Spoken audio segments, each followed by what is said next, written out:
tafriju hammin waqtisabu ma'isyatin, hilangnya rasa sumpek dan sedih. Orang kalau safar, dia akan berbaur dengan banyak manusia, banyak pengalaman hidup, mungkin arsitektur bangunan, mungkin cuaca, mungkin makanan yang berbeda. Ini semua memperbaharui hidupnya.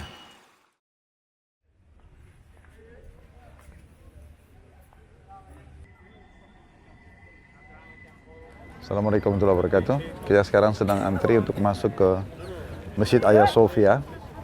Dan itu tidak asing lagi, tempat ini menjadi salah satu situs terpenting di dunia. Ini dulunya gereja dibangun oleh Konstantinos ya, yang di tahun kurang lebih 324 Masehi. Terus menjadi simbol dari Konstantinopel, dan kemudian setelah perebutan Konstantinopel oleh Sultan Muhammad Fatih tahun 1453 Masehi, diubah menjadi masjid dan terus saja berfungsi sebagai masjid ratusan tahun sampai datangnya Kemal Atatürk di tahun 1924. Dia mengubah menjadi museum, dan menjadi museum itu sampai kurang lebih bulan Juli tahun 2020 ini oleh Erdogan. Itu diganti menjadi masjid kembali, dan kita akan lihat bagaimana kondisinya setelah menjadi masjid tentunya.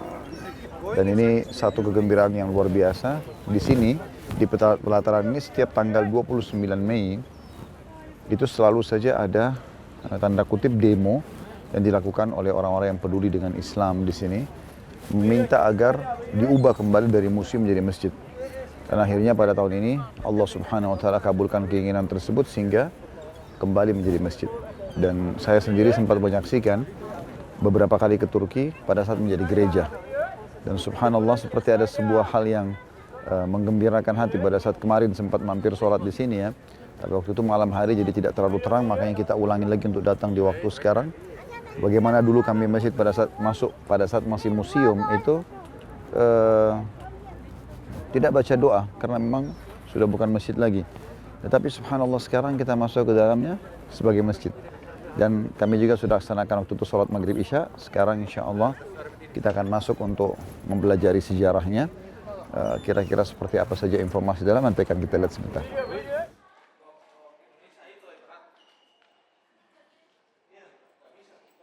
Ya, alhamdulillah kita sudah ada di dalam Masjid Hagia Sophia, dan bisa dilihat di sini sudah dipasang karpet, warnanya cantik sekali, hijau.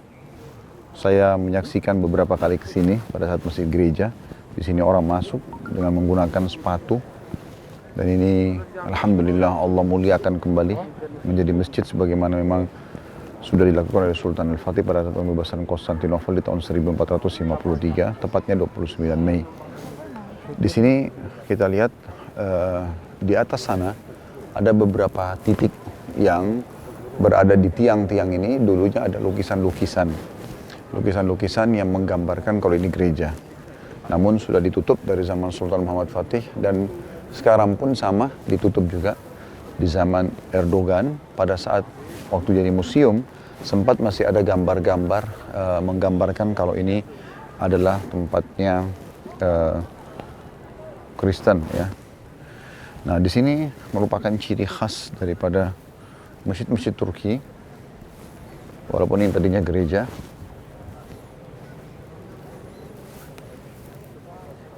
ada tempat muazzin.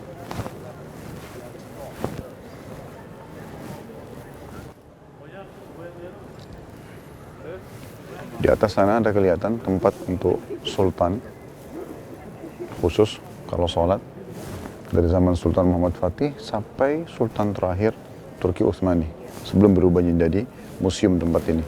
Dan tujuan utamanya pada saat itu keluar fatwa di wilayah kekuasaan sini kalau sultan tidak sholat bersama-sama dengan umumnya muslimin di satu lantai, karena mereka mengambil pelajaran dari kasus kejadian terbunuhnya Umar dan Ali radhiyallahu anhuma pada saat sedang sholat.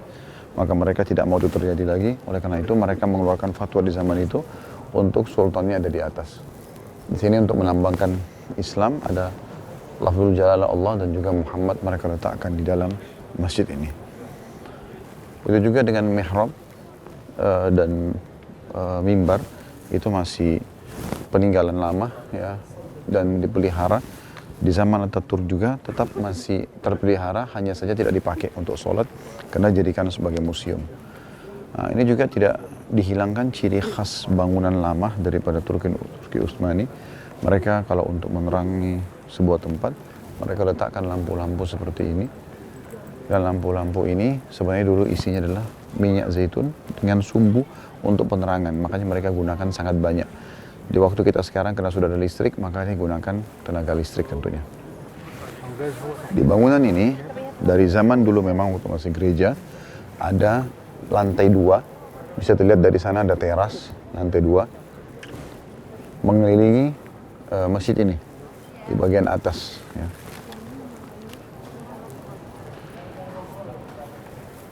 Dan sekarang juga tentu masih berfungsi. Ada tangga untuk naik ke sana dan tangganya pun masih peninggalan zaman dulu ya. Kita saksikan sekarang di sini orang-orang pada sholat. Untuk laki-laki sholatnya di sini, dan untuk perempuan ada disiapkan tempat khusus di bagian belakang.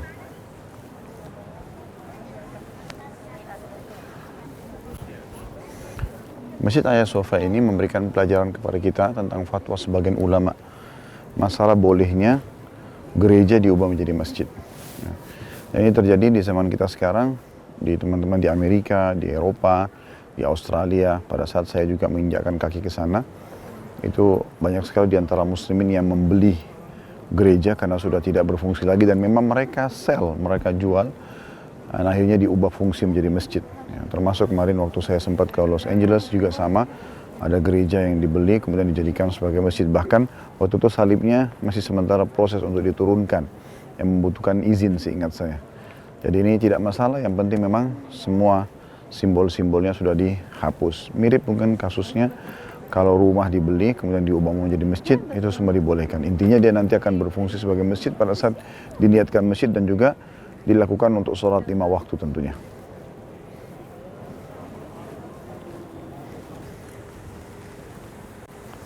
Salah satu yang merupakan ciri khas juga masjid-masjid Turki Utsmani, mereka sering meletakkan di bagian belakang, juga samping masjid, tempat-tempat seperti ini. Dipagarin kecil dan agak tinggi. Ini khusus untuk orang-orang yang masbuk. Jadi kalau ada orang masbuk datang, dia sholat di sini. Dengan tujuan agar jangan sampai orang kalau sholat, itu dia sholat di tengah-tengah masjid, seperti sering terjadi di Indonesia, kita tidak asing melihatnya. Seorang muslim masuk ke masjid, kemudian dia sholat di tengah-tengah masjid, sementara di depannya tidak ada sutra. Tidak ada penghalang yang menghalangi antara dia sama orang yang akan lula lalang. Ya. Sementara Nabi SAW menganjurkan sekali untuk menggunakan sutra.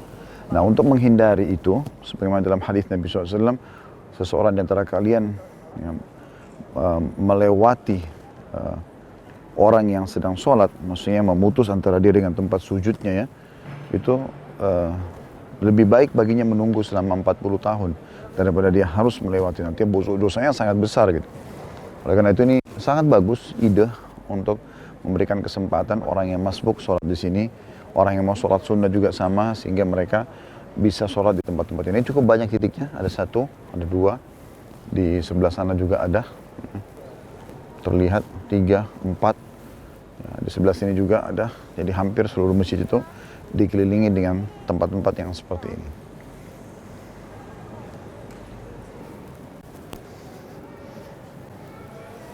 Sisi samping masjid juga sama, difungsikan, ya.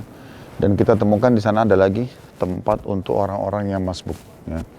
Jadi cukup banyak diletakkan di semua sisi, sehingga kalau ada orang telat baru mau sholat, mereka leluasa untuk sholat di tempat-tempat seperti ini.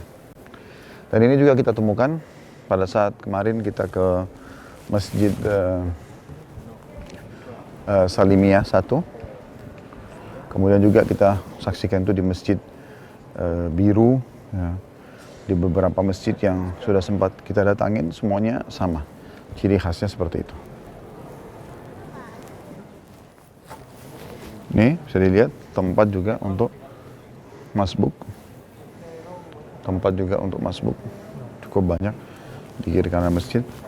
Dan karena kita masa pandemi dan corona, safnya juga sama, dibuat berjarak, ada tanda-tanda, kurang lebih sekitar 1,5 meter kalau di sini ya jaraknya.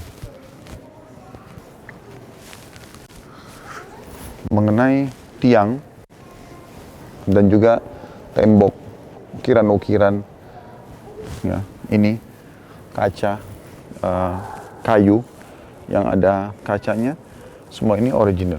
Artinya memang peninggalan dari zaman dulu, ya. Kecuali mungkin ada 1-2 yang rusak baru diperbaikin. Tapi ini semua adalah memang dari zaman tahun 300-an, ya, Masehi. Kuasa Allah Subhanahu wa taala bangunan ini bisa bertahan. Dan juga memang di Turki ini karena sering terjadi gempa, dari zaman dulu masih zaman Konstantinopel, mereka selalu membuat tiang-tiang yang cukup besar. Nah, kita lihat di sini nih tiangnya sangat besar, ya. Mungkin berbeda dengan masjid kita di Indonesia, kita hanya butuh tembok yang kecil saja. Tapi ini tiangnya sangat besar untuk menopang bangunan ini sehingga memang bisa bertahan sampai ribuan tahun.